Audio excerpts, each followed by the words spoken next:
സർവേഭ്യോ നമസ്കാരഃ. സമ്പ്രദാന കാരകത്തെക്കുറിച്ചിട്ടാണ് ഇന്നത്തെ ക്ലാസ്. സമ്പ്രദാന കാരകം ചതുർത്ഥി വിഭക്തിയിലാണ് വരിക, അല്ലെങ്കിൽ സമ്പ്രദാന കാരകത്തിൻ്റെ മറ്റൊരു പേര് എന്ന നിലയ്ക്കും ചതുർത്ഥി വിഭക്തി എന്ന് പറയാം. ഓക്കെ, അപ്പോൾ ഇതിൻ്റെ ഈ സമ്പ്രദാന കാരകത്തിൻ്റെ പാണിനീയ സൂത്രം ഒന്ന് നമുക്കൊന്ന് നോക്കാം. ഏത് രീതിയിലാണ് ഈ കാരകത്തെ വിശദീകരിച്ചിരിക്കുന്നത് എന്ന് നോക്കാം. കർമ്മണ യം അഭിപ്രൈതി സ സമ്പ്രദാനം. കർമ്മണ യം അഭിപ്രൈതി, അതാണ് യമഭിപ്രൈതി എന്ന് എന്താ പറയുക, സന്ധിയായിട്ട് കൊടുത്തിരിക്കുന്നത്. സ സമ്പ്രദാനം. ഇതിൻ്റെ വിശദീകരണം നോക്കാം.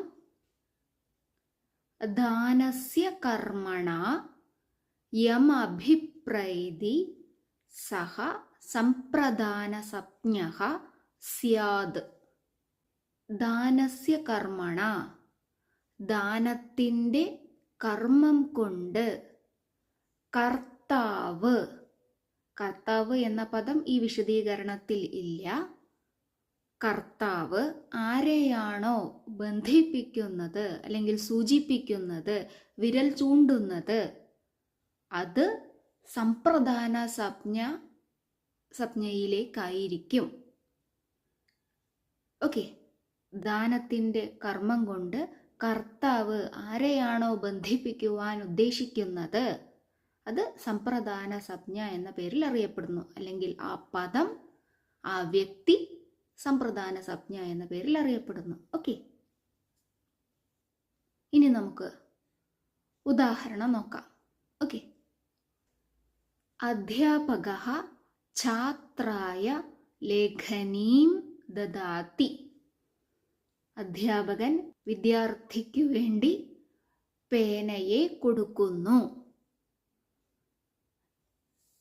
ഇവിടെ ക്രിയാപദം ദദാതി, കൊടുക്കുന്നു. അതിൽ നിന്ന് തന്നെ നമുക്കറിയാം ഒരു ദാനമാണ് അവിടെ ഉദ്ദേശിക്കുന്നത്. ഓക്കെ, അപ്പോൾ നമ്മൾ സൂത്രം എന്താണ്?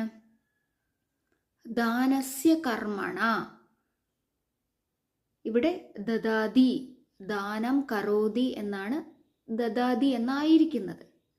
അങ്ങനെ നോക്കുമ്പോൾ ദദാതി എന്ന ക്രിയയിലൂടെ ലേഖനി എന്ന കർമ്മം കൊണ്ട് കർത്താവ്, അതായത് അധ്യാപകൻ, ആരെയാണ് ബന്ധിപ്പിക്കുന്നത്? വിദ്യാർത്ഥിയെ. ഓക്കെ, അപ്പോൾ അങ്ങനെ ബന്ധിപ്പിക്കുന്ന പദം ഛാത്രായ എന്നത് സമ്പ്രദാനമാണ്. അത് ചതുർത്ഥി വിഭക്തിയുടെ രൂപത്തിൽ വരും. അതാണ് ഛാത്രായ. വ്യക്തമായിട്ടുണ്ടാവും എന്ന് വിശ്വസിക്കുന്നു. ഇപ്പം ഇവിടെ പ്രത്യേകിച്ച് ഒന്നുമില്ല. ദാനത്തിൻ്റെ, അതായത് ആ ക്രിയാപദത്തിൻ്റെ കർമ്മം ഏതാണോ ആ കർമ്മം കൊണ്ട് കർത്താവ് ആരെയാണ് ബന്ധിപ്പിക്കുന്നത് എന്ന് പറഞ്ഞാൽ ആ കർമ്മം ആർക്കായിട്ടാണോ ഉള്ളത് ആ പദം സമ്പ്രദാനമാണ്. അത്രയേ ഉള്ളൂ. ഓക്കെ, ഇത് പാണിനീയ സൂത്രപ്രകാരമുള്ള ഒരു വിശദീകരണമാണ്. സിമ്പിളായിട്ട് പറയുകയാണെന്നുണ്ടെങ്കിൽ നമ്മൾ എന്ത് സാധനം വേണമെങ്കിലും ആയിക്കോട്ടെ, കൊടുക്കുന്നത് ആർക്ക് വേണ്ടിയാണോ ആ പദം സമ്പ്രദാനമാണ്, അത് ചതുർത്ഥിയാണ്. ഓക്കെ, സിമ്പിളാണ്. അപ്പം ഇങ്ങനെ ദാനത്തിൻ്റെ കർമ്മം കൊണ്ട് കർത്താവ് ആരെയാണോ ബന്ധിപ്പിക്കുന്നത് എന്നെല്ലാം പാണിനീയുടെ വിശദീകരണമാണ്. ഓക്കെ, അപ്പോൾ പാണിനീയുടെ വിശദീകരണമെങ്കിൽ അങ്ങനെ ഞാൻ പറഞ്ഞ ആ ഉദാഹരണം, അതായത് നേരിട്ട് ദാനം കൊടുക്കുന്നത് ആർക്ക് വേണ്ടിയിട്ടാണോ അത് സമ്പ്രദാന സംജ്ഞ എന്ന ആ രണ്ട് രീതിയിൽ ഏത് വേണമെങ്കിലും നമുക്ക് ചൂസ് ചെയ്യാം. ഓക്കെ, ഇനി അടുത്ത വാക്യം. അംബ ശിശവേ ഭോജനം ദദാതി. അമ്മ ശിശുവിനായിക്കൊണ്ട്, ശിശുവിന് വേണ്ടി ഭോജനത്തെ, ഭക്ഷണത്തെ കൊടുക്കുന്നു. അപ്പോൾ ഇവിടെ ദദാതി എന്ന ദാനക്രിയ, അതിൻ്റെ കർമ്മം ഭോജനം, ഭോജനം കൊണ്ട് അമ്മ ആരെയാണ് ബന്ധിപ്പിക്കുന്നത്? ശിശുവിനെയാണ്, അല്ലേ? അങ്ങനെ ഭോജനത്തെ കൊടുക്കുന്നു. ആര്? അമ്മ. ആർക്കു വേണ്ടി? ശിശുവിന് വേണ്ടി. അപ്പോൾ ശിശുവിന് വേണ്ടി ശിശവേ എന്ന പദമാണ് സംപ്രദാന സംജ്ഞ അല്ലെങ്കിൽ സംപ്രദാന കാരകം. ഓക്കെ, അടുത്ത വാക്യം. ഗൃഹിണി ഭിക്ഷുക്കായ ധനം ദദാതി. ഗൃഹിണി ഭിക്ഷുകന് വേണ്ടി ധനത്തെ കൊടുക്കുന്നു. കൊടുക്കുന്നു എന്ന ക്രിയയുടെ കർമ്മം ധനമാണ്. ആ ധനം കൊണ്ട് കർത്താവ്, ഗൃഹിണി ആരെയാണ് ബന്ധിപ്പിക്കുന്നത്? ഭിക്ഷുക്കനെ, അല്ലേ? ധനത്തെ കൊടുക്കുന്നു. ആര്? ഗൃഹിണി. ആർക്കായിക്കൊണ്ട്? ഭിക്ഷുകനായിക്കൊണ്ട്, അല്ലേ? അപ്പോൾ ഭിക്ഷുക്കായ എന്നത് സംപ്രദാന കാരകം.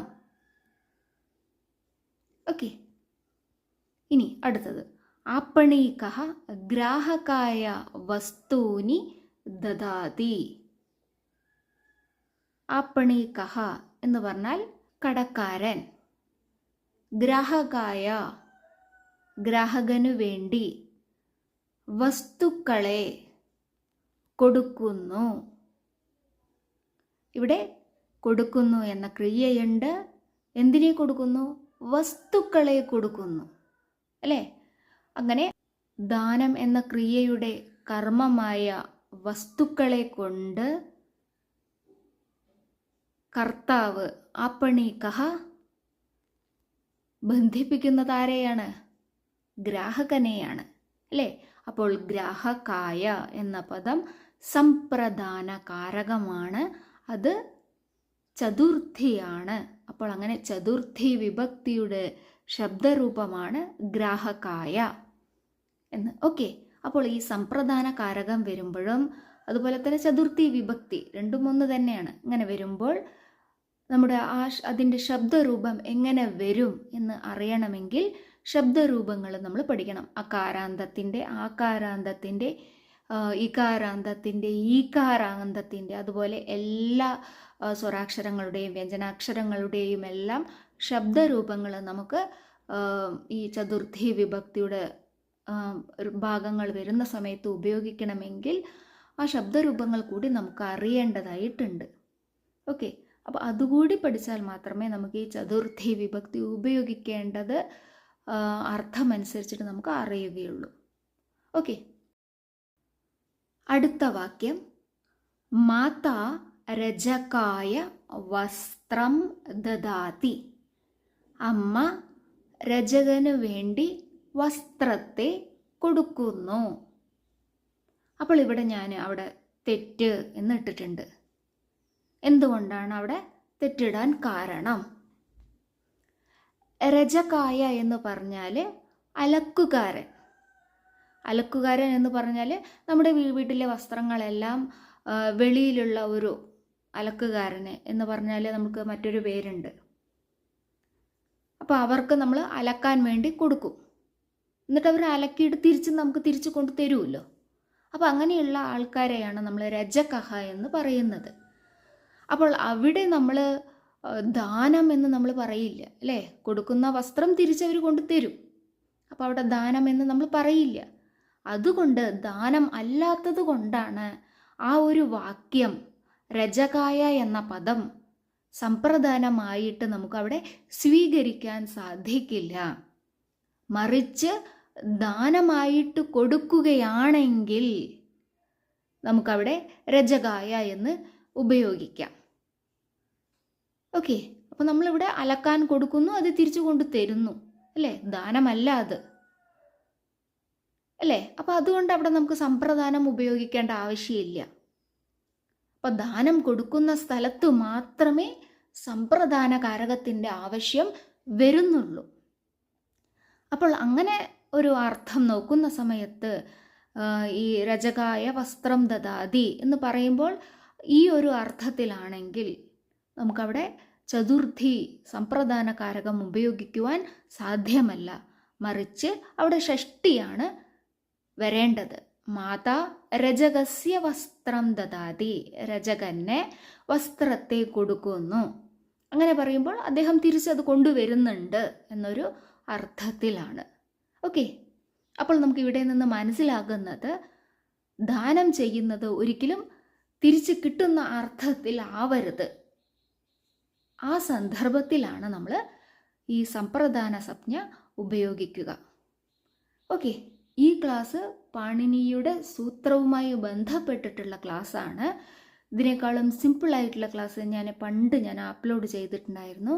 അത് ഈ ക്ലാസ്സിൻ്റെ ഡിസ്ക്രിപ്ഷനിൽ ഞാൻ ആ ലിങ്ക് പോസ്റ്റ് ചെയ്യാം. ആവശ്യമുള്ളവർ അതുപോയി കാണാം. ഓക്കെ, ധന്യവാദ.